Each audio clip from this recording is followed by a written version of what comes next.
Hello and welcome back to AR77. Today I'm going to do a bit of a video around, a bit of a guide really I suppose, around taking down your pistol or field stripping as you might call it. The two terms really mean the same thing. It's really dismantling the pistol up to such a point where you would need a tool to go any further. So it's what you can kind of do with your hands in case you get a jam or something else like that in the pistol. If something happens and it's not operating properly, you might want to take it apart a little bit and see what's going on. So first of all, you're not going to necessarily be able to do this on all air pistols because some of them have less functionality. For instance, with the Glock 19 here, obviously you can take the magazine out, you can access the CO2 in the back there, but other than that, what you've got here is a pistol with a fixed slide. None of the takedown levers or tabs or anything operate, and as such it's not really worth trying to take that pistol down. When this pistol operates, you know, you've got your CO2 up here, your BB is around here I'm guessing, and you push the trigger, that little bit pops out the front, and when it pops back it releases the valve and a bit of CO2 comes out and your BB goes flying out. Nothing else moves. So in a way you're less likely to get a jam with a pistol like this, so it's probably not necessary. If you do decide to take this pistol to pieces, it's worth bearing in mind a couple of things. One, you may invalidate your warranty. Two, you may come across parts that weren't intended for your fingers, so there might be sharp bits of metal and things like that. And three, and this is possibly the biggest risk, is that if you don't know how it was put together, you might come across all sorts of springs and things like that that fly out, or little parts that you weren't expecting to come across, and you could spend the rest of your lovely day on your hands and knees trying to find a part of your pistol, or worse still, you can't get the thing back together. So I wouldn't bother with a pistol like that personally. I know some of you like to, and that's completely your prerogative. I'm going to focus today on pistols where it's an intentional factor to take it down or perform a field strip, or at least have the ability to. There's another little caveat. There are some air pistols like this. This is the M17 by Sig Sauer. This is a pellet pistol, .177. Now this pistol looks like a replica of the M17 pistol, but it doesn't operate in exactly the same way. As you can tell, as soon as you take the mag out, you can see that it's not exactly the same as the actual firearm.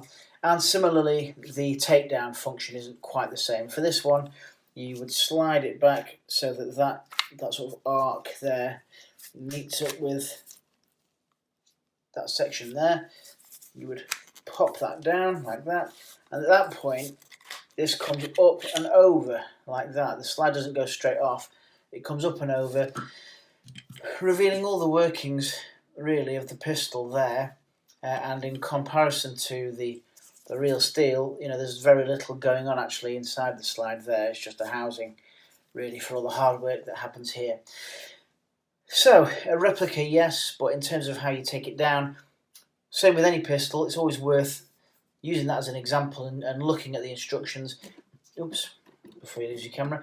Look at the instructions to see if there's any specific way of doing things, or in fact how the pistol is intended to be dismantled. So I'm trying to reach kind of around a camera to put this back together, get everything lined up. That goes back over the top like that. That slides back up there. And we are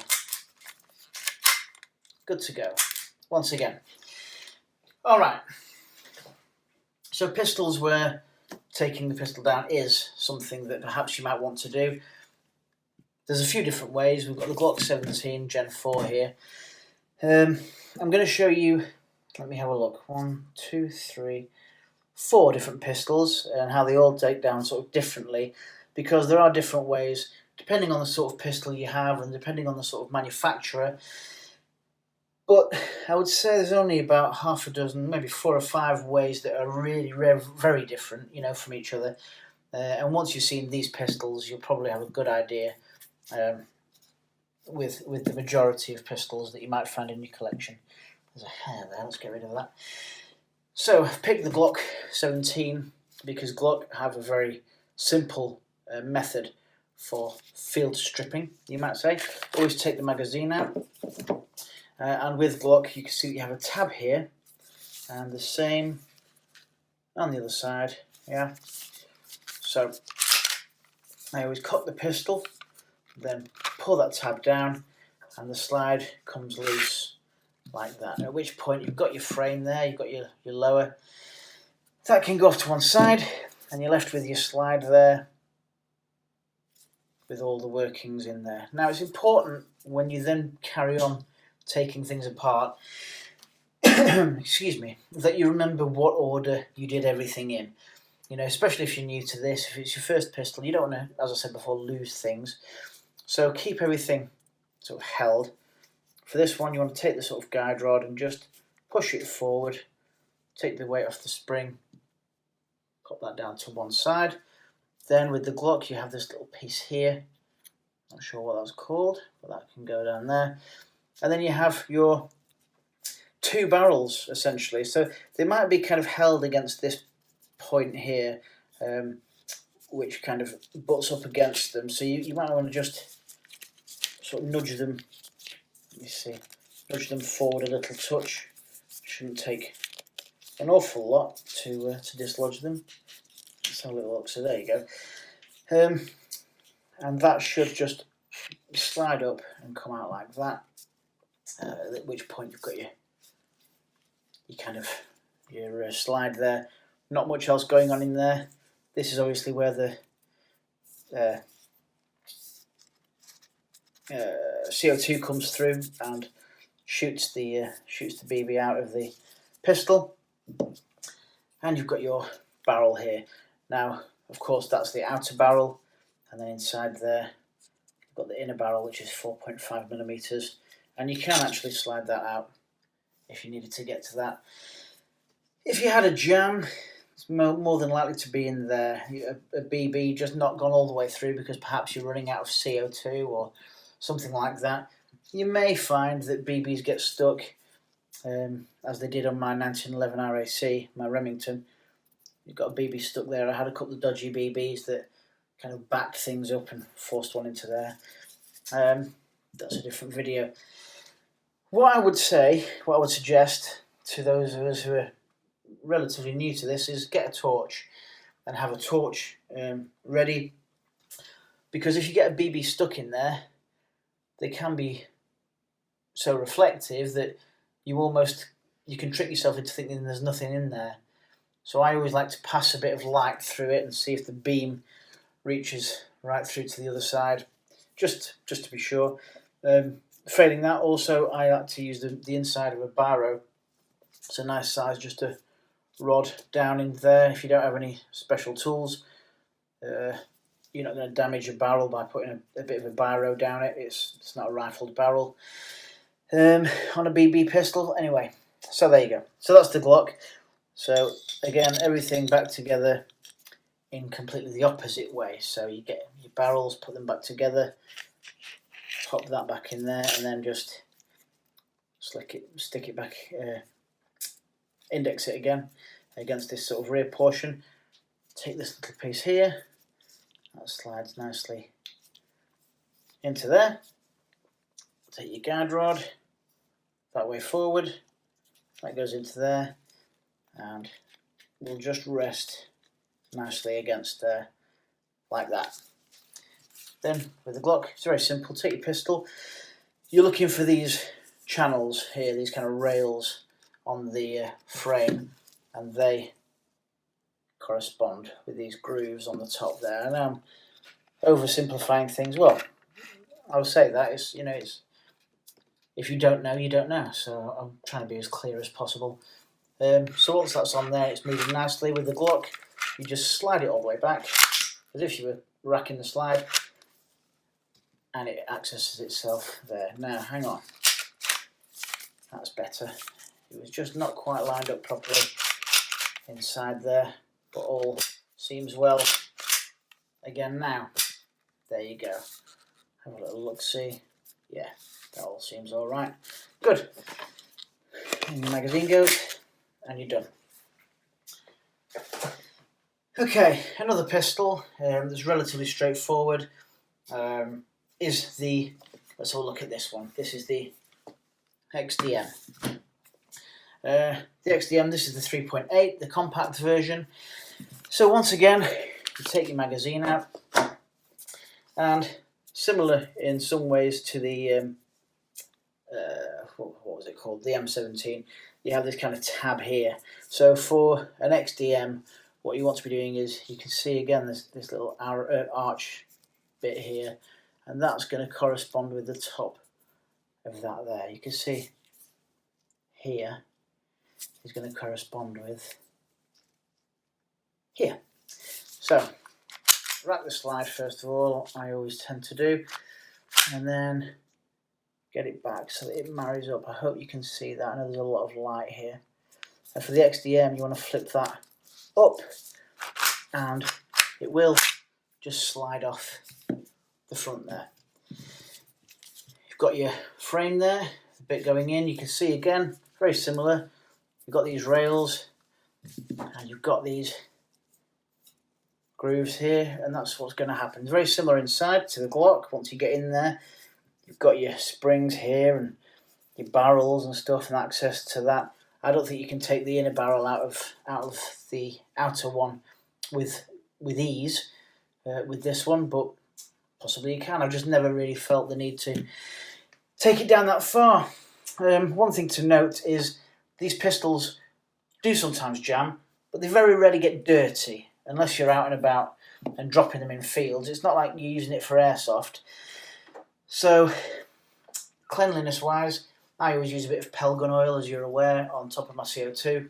Some people think that's a bad idea, some think it's a decent idea. That's what I do. And with that, and the fact that I store them in a kind of moisture-free environment, safe and away from everything else, they're not collecting dust, and therefore they don't really get dirty. You know, you're passing CO2 through the barrel, and that's going to pretty much clear out anything, especially with a BB pistol. It's not even like you're getting lead residue or anything like that, like you would in a pellet pistol or a pellet rifle.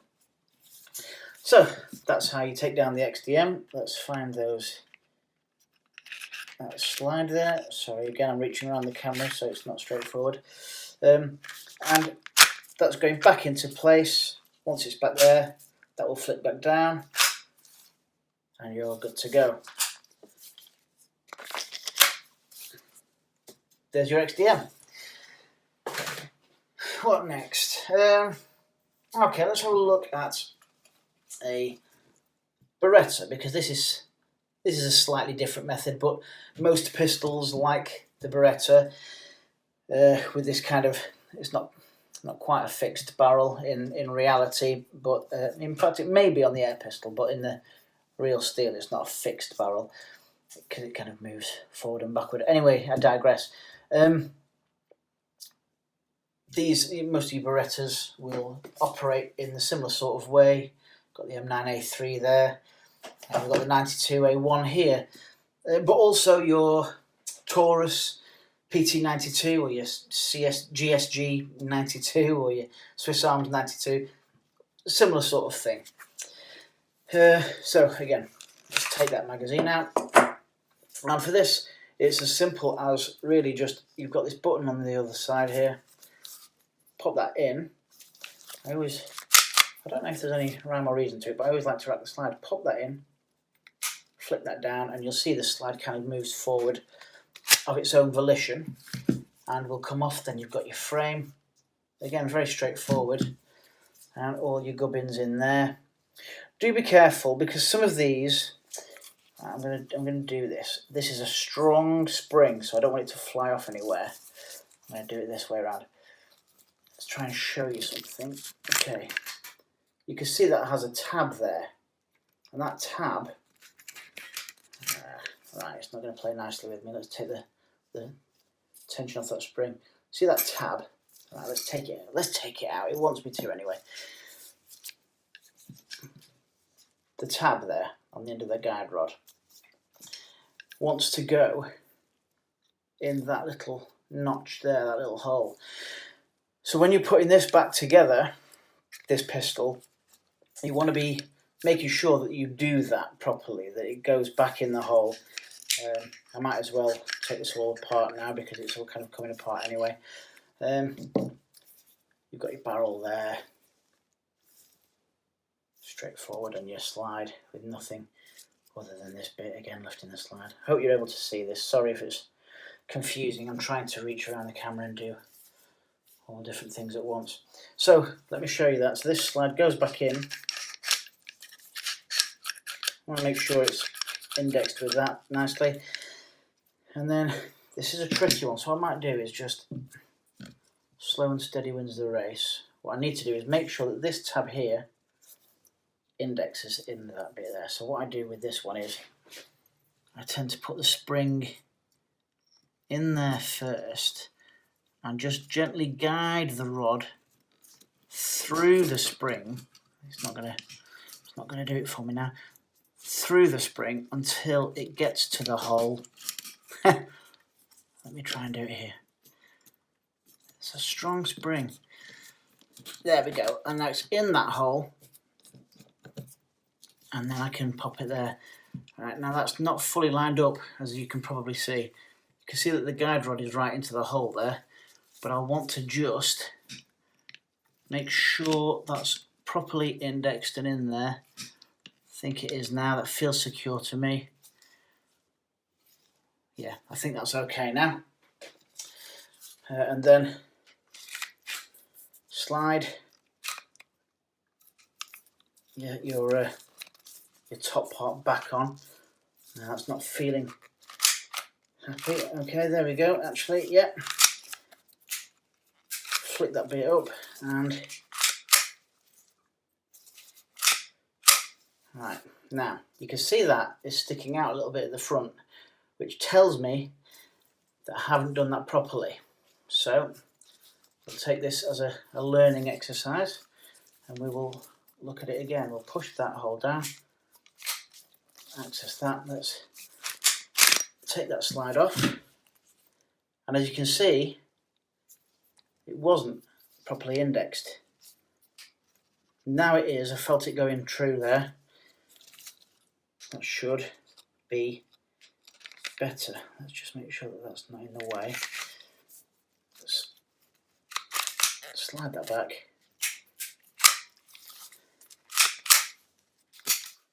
There. Everything's in its right place now. Good. Okay, so these things happen. Just worth taking your time, having a look, making sure things are done properly. Final pistol then. Let's have a look at 1911 takedown.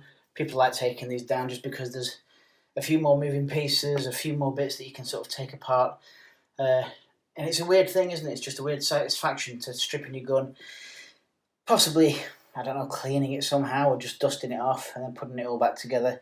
Or possibly you just like the engineering, you know, and it's quite a tactile thing. It can be quite a good stress relief actually, just to sit with your pistols and take them to pieces, put them back together again.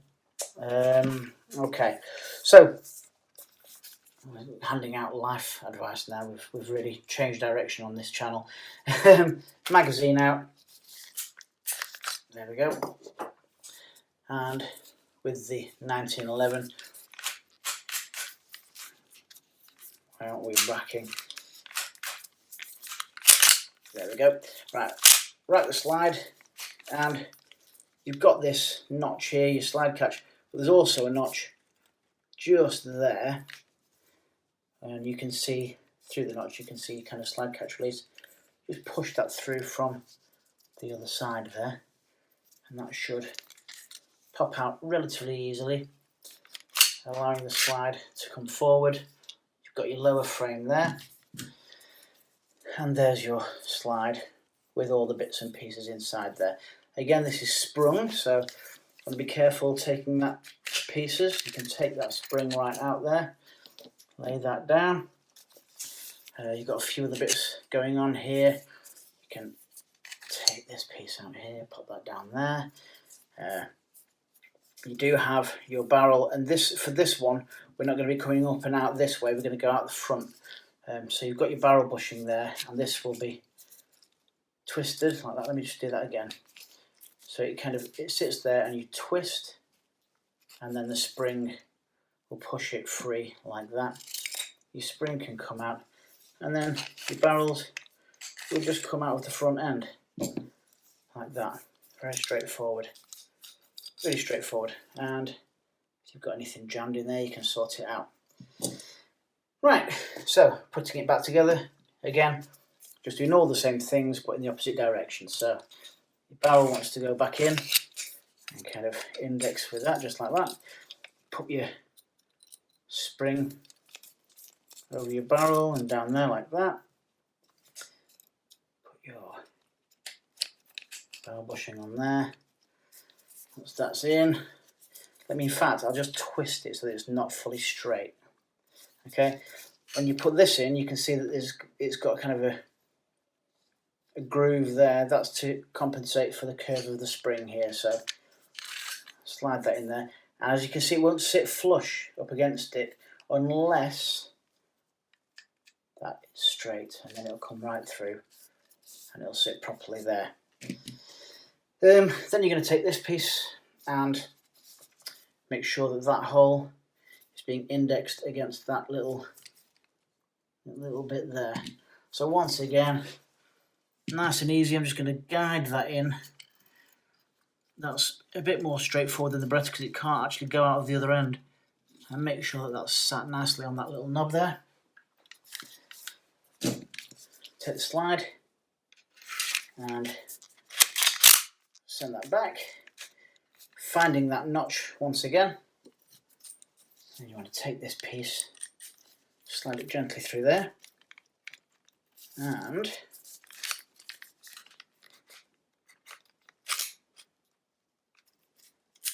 there, clips in just like that. Release the pistol. You're now obviously cocked, so you want to just disengage the pistol. Make sure that it's racking properly and everything's in its right place. In your magazine goes, and you're good to go. Okay, so that's how you take down a number of different pistols. We've done the 1911, we did the Beretta 92A1. What else did we do? Well, we looked at the Glock also with these kind of tabs. Now we looked at the XDM as well there with this kind of system. A lot of other pistols are kind of derivative of that. There's not that many different ways of taking pistols down really. They all they all kind of use a version of one of these types of systems. Or certainly that's true of the ones in my collection. I've not seen a different method other than some of the pellet pistols, like I said. And in fact, the P365 BB pistol operates the same in some ways as the SIG M17. It's kind of the barrel, the slide rather, comes up and over rather than straight off the front. But there you go. That's how you perform a field strip or a takedown of an air pistol. Thanks for your time. Take care. All the best. Stay safe or stay safe. Bye.